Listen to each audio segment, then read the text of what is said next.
on YouTube or going to watch us later, thank you for joining us. This is the RCIIS Conversation Club. This is a free English practice opportunity that happens every 2 weeks on Wednesdays, and we switch from Wednesday mornings to Wednesday evenings to try to accommodate people in different time zones and schedules. So this one is our special morning meeting. So because of that, we have some lovely people from Turkey here, which is a very different time zone, which is great. Oh, great. And some more people are joining us here. So my name is Leslie. I'm an English speaking teacher at the International English School, RCIIS, in Toronto, Canada. And Max is here, who is also a English speaking teacher at RCIIS. And then we have a mixture of people from different cultures, some who have studied at RCIS in the past, some who are totally new here today. So it's great. So today we're going to talk about learning languages and studying English. So we'll have fun complaining about what's confusing or stupid or difficult about the English language, what we enjoy. We can exchange helpful tips like, oh, this app is really helpful for studying vocabulary or whatever, or I love this Netflix series in English. So yeah, that's our plan. So I'd like us to go around and just very quickly share your name, your country, where you're from and where you're living, and something about your experience learning English. So for example, you could say, I wish I had learned more speaking and listening skills. I only learned grammar and vocabulary in school. Or you could say, I just started learning English this year because of the pandemic, or anything you want to share about your experience with English. And let's greet, we have a new person here. Is it nickname Danny? Hi, good morning, teacher. Hi, is it is this what's your name? My name is Daniela. Daniela? Daniela. Okay. I'm from Mexico.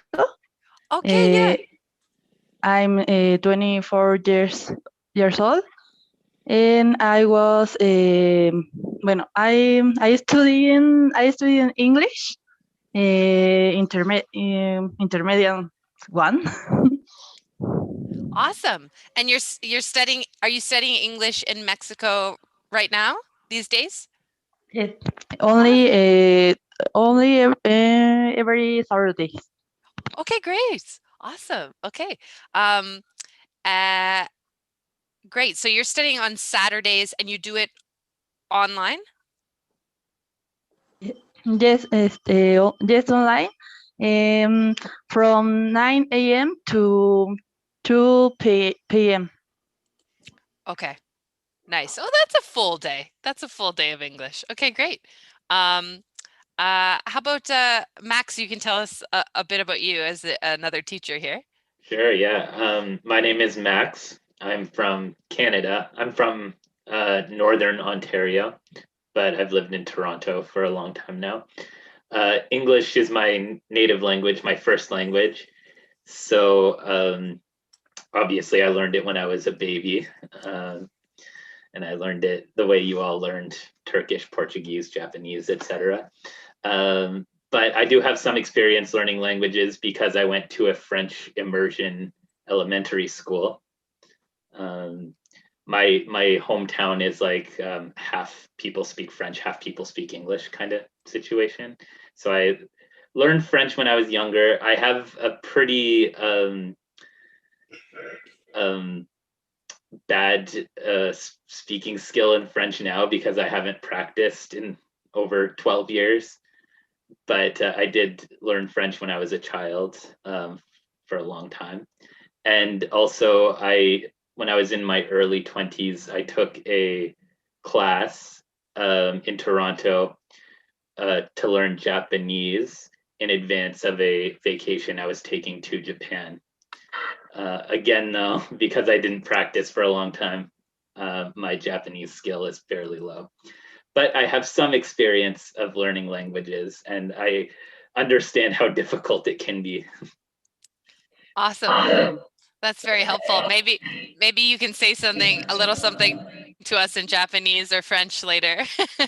Nihongo wa musukashi desu. How was the Atsuko? Let's exchange English and Japanese with me. All right, let's have Atsuko, since you're unmuted. Let's have you introduce yourself Okay. now. Hello, guys. My name is Atsuko. Obviously, I'm Japanese, but I live in Toronto for maybe 2.5 years. I graduated RCIIS twice. And I think I started to study English when I was kids because I wanted to sing a song in English and I was longing to speak English fluently. And yeah, so when I was kids, I watched movie which is called Chorus Line. It was New York style musical movie, I think. And I pretended to sing in English, even I can't understand the meaning or correct pronunciation. Like it's one single reputation, if it succeeds like this. Yeah. And yeah, I think it's really good tip to study English, like pretend to sing or speak. Is it called shadowing? That sounds right, but I've never actually heard that expression. Max, have you heard of shadowing? Shadowing. Again, that's for me too. That sounds familiar, but I can't confirm really? that. I will say though, I've done the same thing with like Korean pop music or Latin dance music. I don't actually know the words, but I go like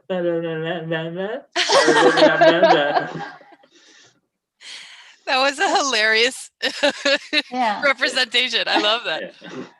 I saw the word shadowing in some English skill improving something. Yeah. So I think it really works to speak or sing in English. Yeah. I think that's really cool. And what a great, what a beautiful personal story. I love that. Okay, let's hear from Aaron next. Oh, just press unmute, Aaron, because I have you all on mute. Yeah, I'm sorry. So, hello everyone again. So, I'm Aaron from Turkey. I'm only 21 years old. I'm still a student and I'm studying aviation management. I've been learning English and a year and a half, half in a year. So, I just took an English preparation class last year. And then before that, I wasn't good in English, just only, hey, how are you?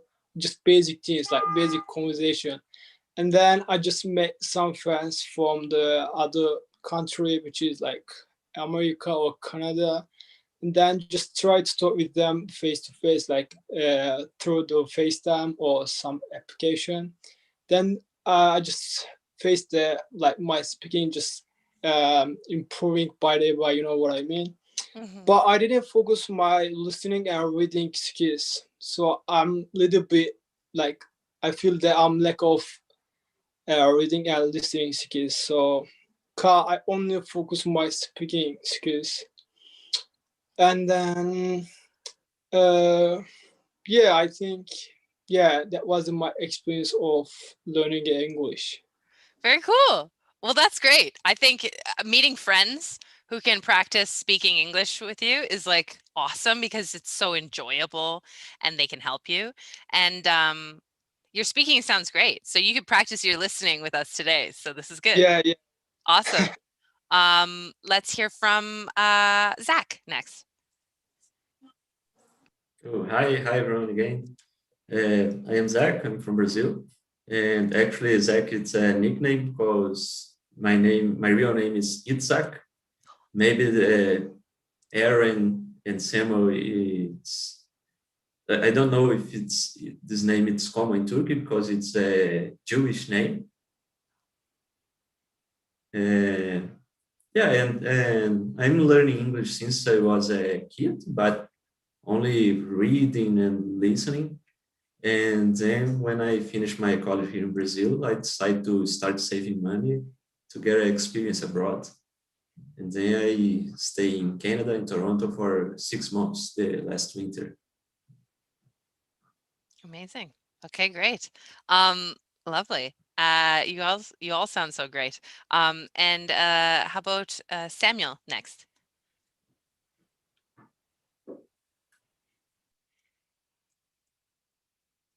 Oh, still muted. There you go. Okay. Yep.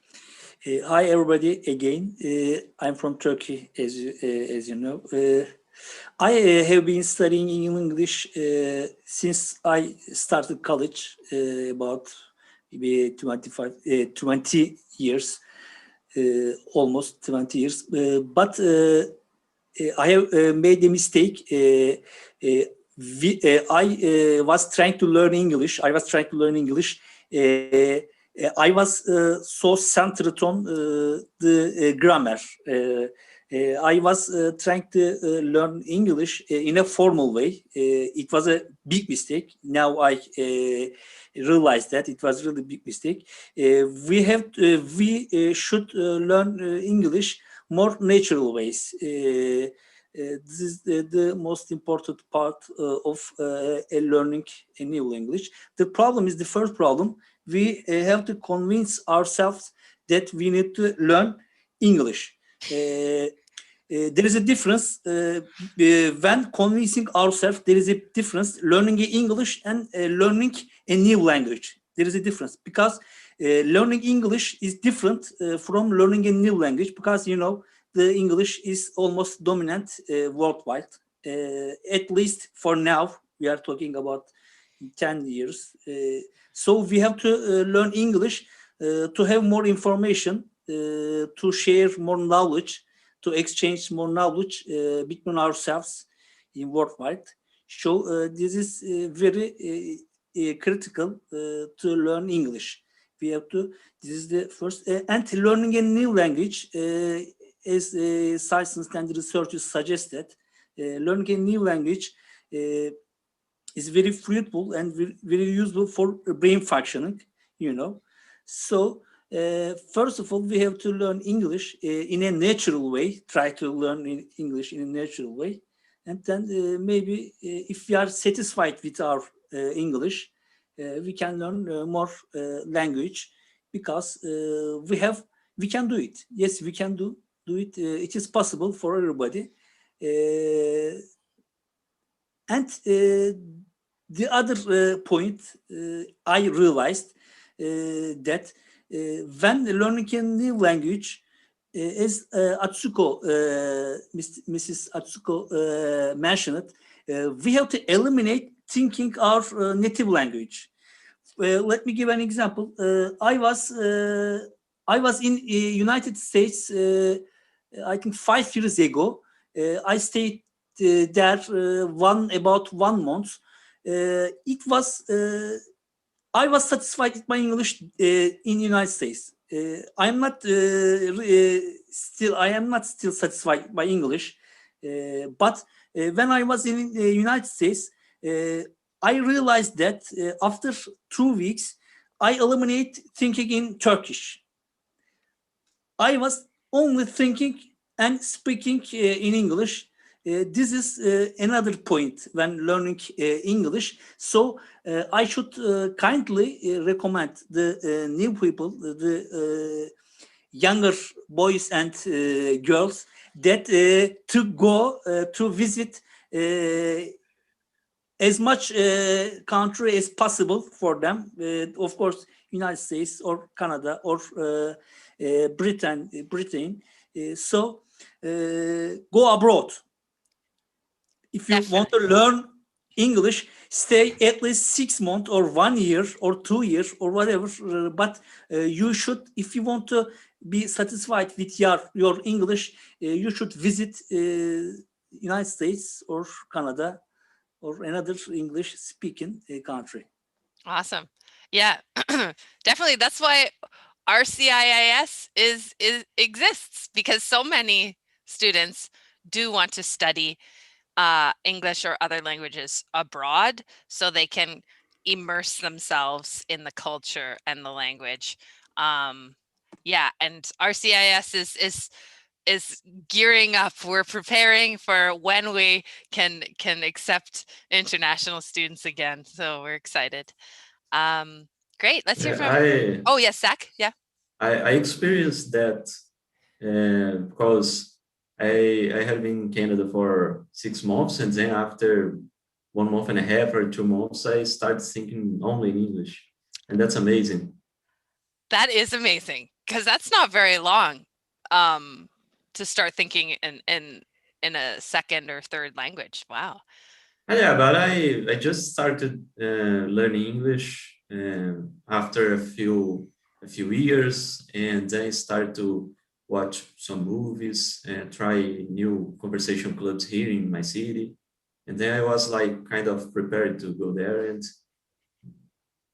Nice. I was not replying the phone call from Turkey, when I was in United States. When I started to feel that I think only English, I stopped talking with my you blocked your Turkish friends and family. Do not contact me.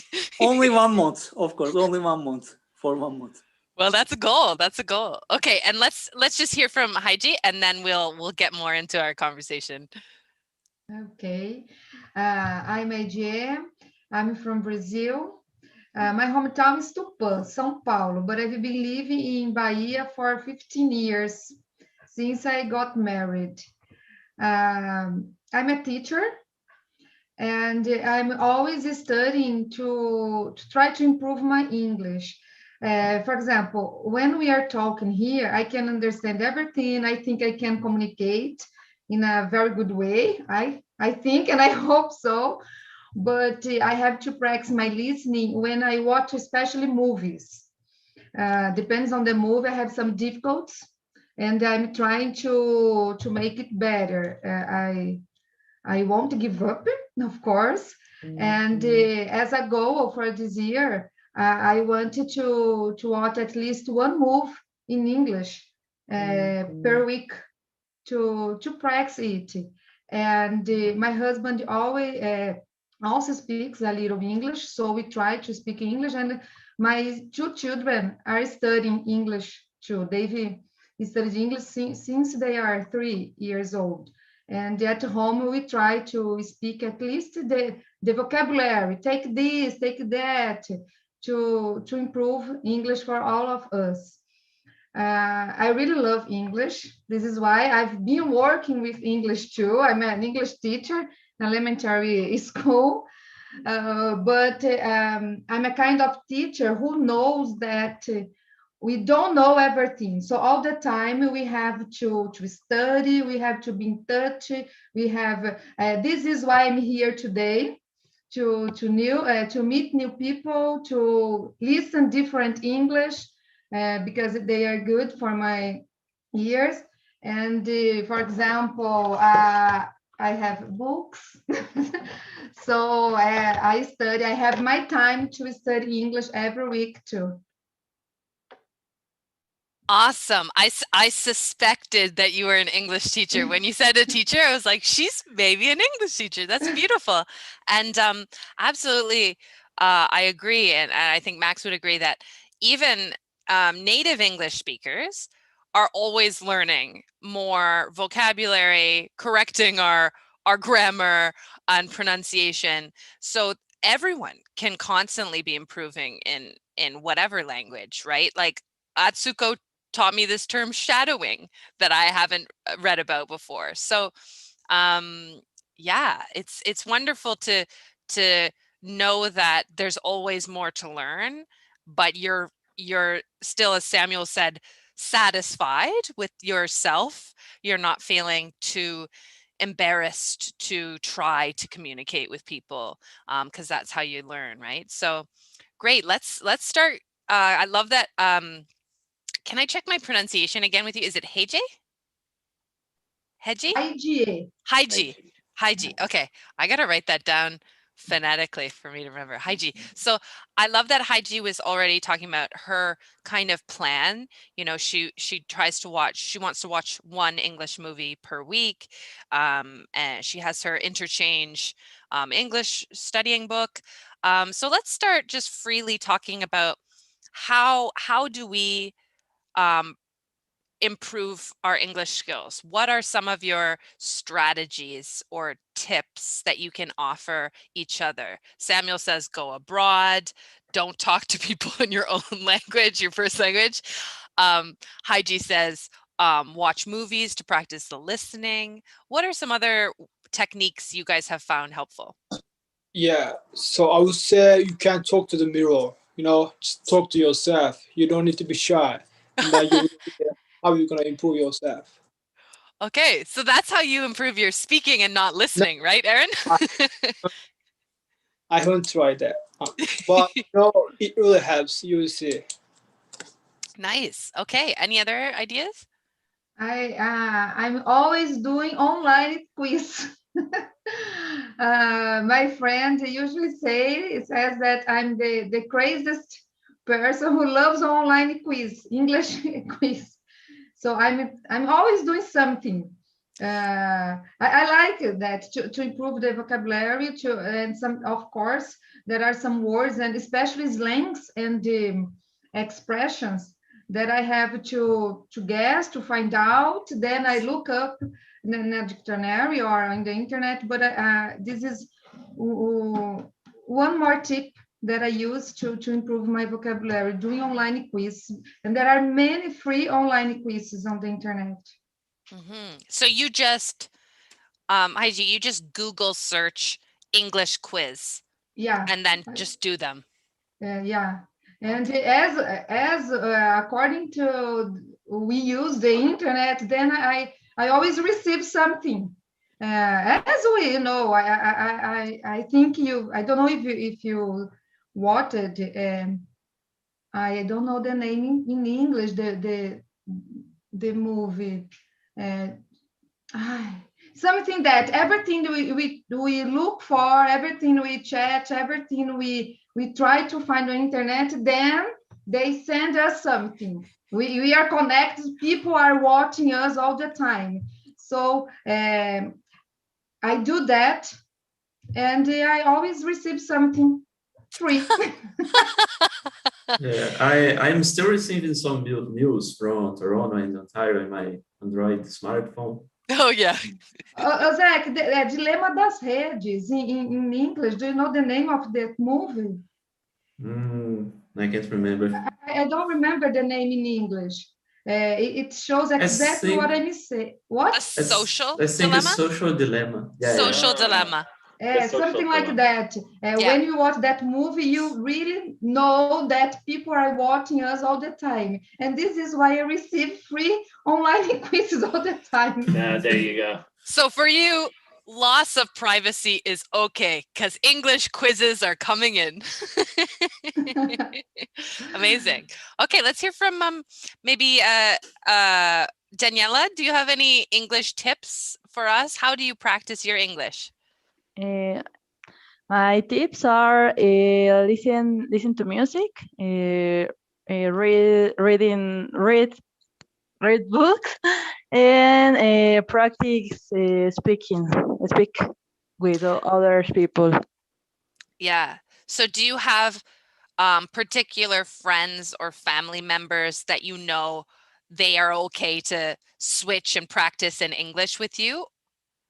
Yes, I have one cousin. He's how do you say polyglota? Polyglota? We don't have any other Spanish speakers here. So unfortunately, we can't translate Portuguese it. people take a guess. It's like a same word in Portuguese. It's like a person that speak a lot of languages. Polyglot. Am I right? Yes. Okay, thank you. Well, my cousin is Mexican too, but he's living now in Canada. He's my help for practice more speak the English. Nice. And also in my follow-up email to thank you guys for participating later today or tomorrow, you guys will have each other's emails. So you guys could start a international club of your own on Zoom. So it's great. How about any ideas from Atsuko? Yes, I think that there are two basic style to improve English, input and output. And obviously input is remember the new word or another collocation or something. But not only input, but also everyone needs to output, obviously speaking English with another person. And before COVID-19, I tried to find a place where using English. For example, go to a store and find some stuff and I ask something to them. And do you have another color? Or can I try this one? Or continue to speaking with them. Yeah, it was fun time for me. I've often had students at RCIIS who were studying abroad, and they would tell me these funny real life practice strategies where they'd pretend to be interested in joining a gym just to talk to the person at the gym. Or like other things like a common kind of situational functional English. With salespeople. I realized it's really hard to make a new friends in here. They already have a lot of friends, I think. So actually that's a really less opportunity to speaking English. So intentionally to try to find the station. Yeah, that's a very good point, that it's probably it's easier to find people who are also practicing English, right? At groups with like online meetup and language exchanges. But sometimes you want to meet people from the country to practice with as well. Yeah. Any other ideas for interesting ways of learning English? Yeah, Samuel? Excuse me. Writing. I am not sure if it is personal.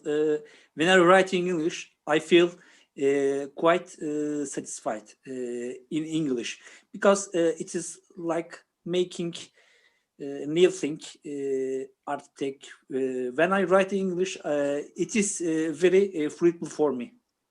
Writing is very important. I'm not sure if it is personal. Let me ask you or Max, because you are expert. What do you think about writing in English? What do you think, Max? Writing is important to learn how to do. People underestimate how much we actually need to write things in English. I will say writing can be a little bit better than speaking in some ways, because at least you have a chance to be critical of yourself and edit yourself as you're doing it. Unlike speaking, where you just say the words and then they come out of your mouth and people hear it. So I think writing can give you more opportunity to think critically about what can I fix about this sentence, what can I change about the way I phrased this, and stuff like that. Yeah, and I guess writing also because writing is unless you're text messaging someone, it's more formal than speaking. And so, Samuel, you were saying when you were in the US for a month, you felt very satisfied, right? You can communicate with people, and you can communicate with people speaking with very little. You can kind of just say some English words and people will get your meaning. But writing does require more of a knowledge of grammar and spelling as well. So it is practicing other skills that are are definitely also useful, especially in if you want to work in English. You need to be able to, or if you want to study in a formal kind of university or college setting as well, writing is very important. But Samuel, it sounded like you were enjoying the pleasure of creating as well. You said, I'm like an architect. So yeah, if writing is pleasurable, like singing, listening to music is pleasurable for Atsuko and Daniela, wherever the joy is, follow the joy, because that will continually motivate you to keep going, because learning a language is boring and difficult. So finding the joy is very important. I think Zach was going to say something earlier. Oh yeah, it's a good tip. Also, change the language of your smartphone or your computer, also your social media. Start following people that speaks or write in English on this social media, Facebook, Twitter, Instagram. Yeah, it wasn't another idea in my mind, but No, that's really, I forget about that. My students are always, when they're going to do an English presentation, they're researching in their language on Google. Yeah, that's like another way to immerse yourself. So even if you're not living in the US or the UK or Canada, you can kind of surround yourself technologically in the yeah, that's language. right. That's And really cool. about the writing speaks, another way that I use to practice my English is to write like some emails or something, even in my smartphone. And then when I try to write, if it's in incorrect way, a red line appears like in the bottom of the word, and so I can correct myself, like the technology correct myself. It's like magic. It catches mistakes that you would never realize, even for me, right? Even in your own language. Sometimes you're like, how do I spell that word? Very helpful technology. Yeah, but particularly in English, it's like difficult for me. The th, the hth, and like double n, double g's. Yeah. Yeah, I think that will be the next question. We'll talk about the things we think are stupid about English. But first, let's hear from Max. Max, do you have any tips that you usually give to students? I know it's a very general thing, like learning English, because normally students ask about pronunciation or grammar specifically. But have you learned some new resources? Heard about some sorry, morning throat, Yeah. applications or things online or anything? Yeah, there's a few things. This isn't the most exciting one, but just thinking about what Zach was saying, and I use this myself for drafting more formal English writing.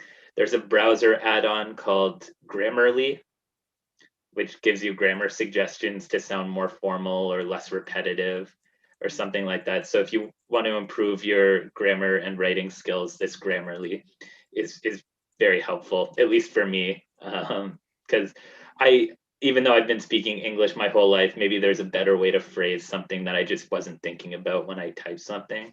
So this application, I'll put the name of it in the chat, Grammarly.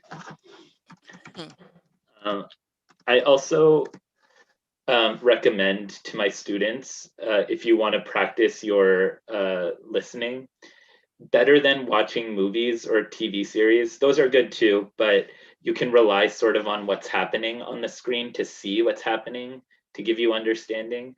So better than that is, excuse me, morning throat. Better than that is maybe listening to a podcast or something. Or like a TED talk or something like that, where you only rely on listening and not on visual cues to help you understand. I'm sure you all know what a podcast is, but I'll put it in there anyway. I just wrote I just wrote TED Talks in the chat as well, because TED talks are really interesting, but also there's a special category called TED Ed, which for if students are lower level English, it's supposed to teach you about topics. It's good for kind of youth, younger people, and the images that they show on YouTube are helpful. So yeah, for more advanced listening practice, you don't want the images so much. But if you're just kind of starting to learn vocabulary, then the images will be helpful. I also recall, I tried to look quickly to see if I could find it. Maybe this is the wrong name, but it's something like this: Elsa Speak, which is an app you can get on your phone, and it listens to your pronunciation of English, and it like quizzes you on how to make different sounds, like the th sound or the r, l, like difficult sounds. It sort of, I think it shows you where to put your tongue and how to shape your mouth. And it's like a quiz for your pronunciation. Great. So what is that sound? Okay, did you guys hear that? It sounded like I had like a demon living inside me. Oh, this morning. Yeah. Great. So for anyone who is listening on YouTube and can't see our private chat, Max recommended Grammarly, TED Talks, podcasts in general, Elsa Speak. Elsa, like the name from Frozen. Elsa Speak. And then I see Aaron wrote a name. Is this an app, Aaron? Yeah, it is an app. It will help you about your listening and reading. Okay, and it's VO screen. Yeah, Okay. yeah, that's right. They are just a little bit part of some film that they put in the application, and then, for example, they just some 2 or 3 sentences, and then you will see the options, so you can choose the correct one. So yeah, it really helps. Okay, nice.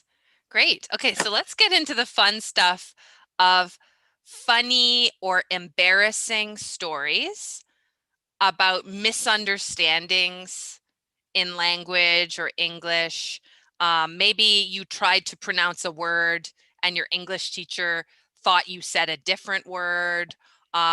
Maybe you were trying to ask a question in English in another country and there was some confusion. Or comments about what is frustrating or annoying or stupid about English. Like Zach was talking about the GH, TH kind of combinations that are annoying. So just kind of funny anecdotes or stories about English learning. Yeah, I have a good one. Yeah. It's about Tim Hortons. It's like a common place in Canada, especially Toronto. It's just like a Starbucks that you go there to buy a coffee and maybe something to eat. And you can ask them for a coffee and telling just like the size of the coffee, like small, medium, or large. And the, what can I say? If you want sugar or milk, for example, if you want double sugar and double milk, you ask a coffee double, and you tell them the size. Oh, I'd like a small double. But then the first month that I went there, I asked like a medium double. Like, and then the waiter just looked to myself and, what are you saying? You said the wrong word twice. Medium, double. Yeah, medium, double. I think it's great. And I would still understand medium, I would know medium, double. Medium. but it's adorable. It's an adorable mistake that we love. Great Yeah. story, Zach. Does anyone else have a story like that?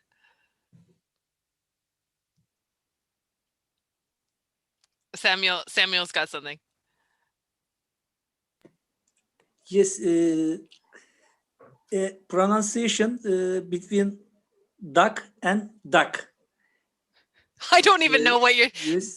Duck, Duck, quack, quack, like- and dark. If when I was in the United States, the Newport, I met a friend from China, and we were speaking, talking, and I asked some things about their culture, meal, something, and he told me that he likes to eat duck. I was surprised at eating a duck, in Chinese, and he told me duck, not duck. D. I understood DOG, but the real thing is DUCK. So I was surprised, and then I understood that it was DOCK. That's all. DU, yeah, DUCK. Sorry, DUCK. Quack, quack, not ruff, ruff. Oh, that's hilarious. Yeah. I mean, sometimes people from different cultures do eat unexpected things, but not in this case. Yeah. I mean, yeah, it wasn't Sorry, but I think I always respect the Chinese culture, but I think I should not be surprised because in China, they can eat. I should not lots be of things. surprised. Yeah. Yes. Yeah. Many countries Yes. eat different animals than your own country. I mean, in Canada, I've had like some exotic types of food as well. So it's always surprising what people eat. In my hometown, moose is really common. I've never had moose, but I've had a bison burger. That's similar. But yeah, okay, we could talk about food, Yeah, but let's that's get back another to topic. Great. Any other funny stories? English reaction stories? It was not funny, but very embarrassing moment for me. Yeah, I think it was 2 years ago almost, and I tried to make an appointment with my nail stylist, and I go to store and I try to ask them, but at the moment they can't understand my English, and their staff, women staff, and her customer couldn't understand my English, and they look each other. What she said like this, and I tried to say again and again, I wanna make an appointment and for my nail, and then when it's good time for you or something like this. And it was really, really embarrassed me. And my face turned to red, and my turn is, how do you say, not work well. Yeah. But she is Vietnamese and my friends now. Ah, nice. Yeah. That's a happy ending. Yes, happy ending. Thank you. Oh, I'm so glad. Yeah. And in many places, like Toronto is a very multicultural city, but like many other cities, receive many international tourists. Like people should expect and be patient and forgiving of different accents and different levels of a language. So I always say to my students, if someone reacts to you negatively, it's their problem. They're the weird person, not you, right? You should be able to attempt to speak in any language and be received as a human politely, I think. So, and meet friends, meet Yeah. Vietnamese friends. Yeah. Yes, it's nice. Does anyone else have a story? I think I have one more. Okay. Yeah, it was really hard for me. Listen what they say to you when you are paying for something in a grocery store, like in Canada, no frills or Freshco, because they ask you, "Do you want a bag today?" But in a really fast way, like "Want a bag today?"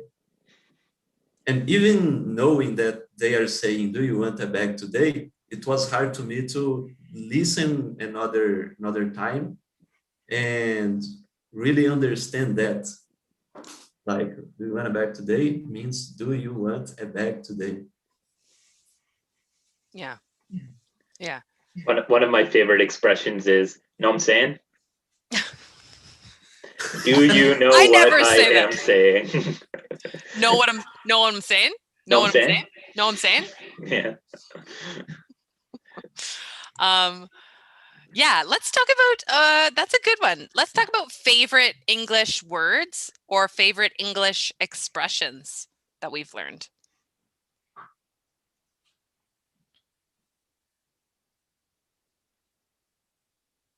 My example is serendipitous. You just love the sound? Yeah, I don't know. Something about it just sounds so pleasant. I also use ubiquitous a lot. I don't know. I like long formal words. And words with like lots of consonants that are kind of popping out of your mouth. Ubiquitous. Yeah. So what is it again? Serendipitous. You like that kind of middle strong stress that pops. Ostensibly. Oh yeah, yeah. I see what you like. Yeah. I like I've always loved the word baby. I just think it's such a cute sounding word. Like it works for the image of like a baby. I don't know. Baby. Yeah, it's such a sweet sounding word, baby. Oh, I love your little baby. Yeah, I like that. How about you guys? I like the words biology, psychology. You like words that end in ology? Yeah, I like that. I think they sound nice. Biology, psychology, and I don't know if they're correct, but the expressions apple polisher and piece of cake. I use them a lot with my students when they are trying to persuade me, and I say, no, don't be an apple polisher, please. Or when I think something is very easy. But to be honest, I know that's very difficult for them, but I say, no, it's a piece of cake. So they know when I say something a piece of cake, that means really hard, not easy. Me too. I like to joke with those expressions. Oh, yes. So you sarcastically say something is a piece of cake. Yeah. I love it. And good pronunciation of psychology. I often in my intermediate speaking class, when we're using that word, they're looking at the spelling and they're thinking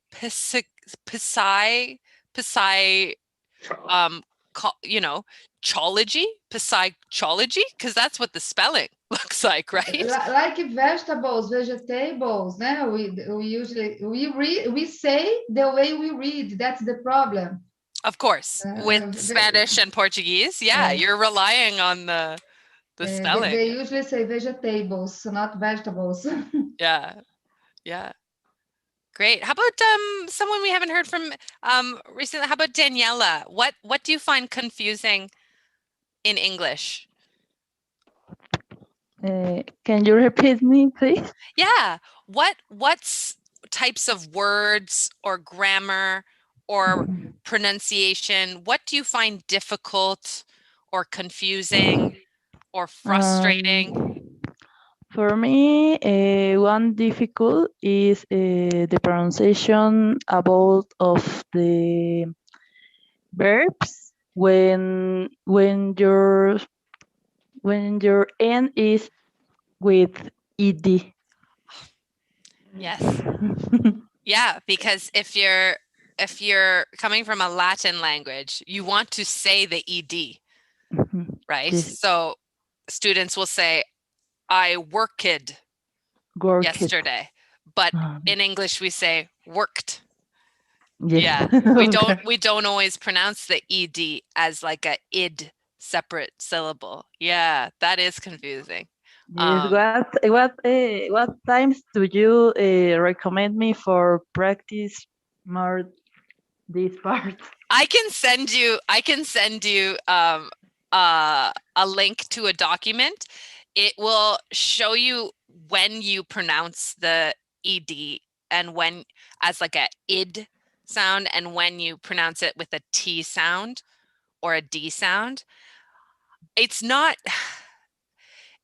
super helpful because you have to think about the sound that happens at the end of the word before the ed, but it gives you a logic to it. But mostly I think you just learn from hearing the word enough that you're like, oh, we say worked.